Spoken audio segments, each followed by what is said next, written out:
funny stuff here in America. Case in point, the National Institutes of Health just awarded a company called TheyFit a $224,000 grant for a study called Behavioral and Manufacturing Science to Commercially Develop Fitted Condoms. The goal?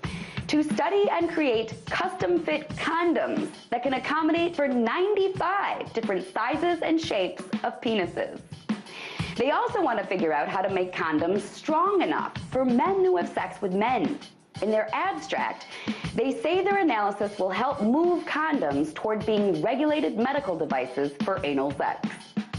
Whether or not this is noble or morally corrupt is debatable.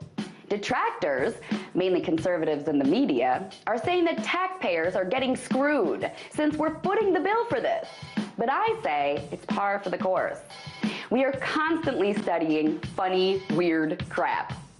The National Endowment for the Humanities has provided nearly $1 million in taxpayer funding for the Popular Romance Project. That program studies the genre of popular romance fiction. Another government-funded study called The Conditional Economic Incentives to Reduce HIV Risks might sound just fine, but when you learn that the study is paying male prostitutes in Mexico City to not get STDs, and that it's already cost taxpayers over $400,000, it gets a little more ridiculous. So our government pays for a lot of funny, weird studies here in the US. What's not so funny are a few studies that just came out about the US.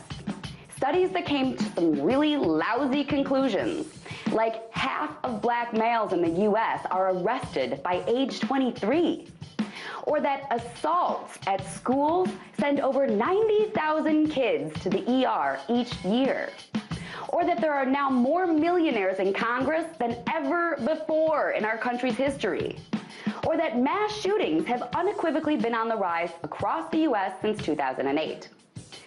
So while we might study hilarious things here, it quickly becomes less hilarious when you realize we could be spending that money studying what's really going on in this country, which is some seriously screwed up stuff.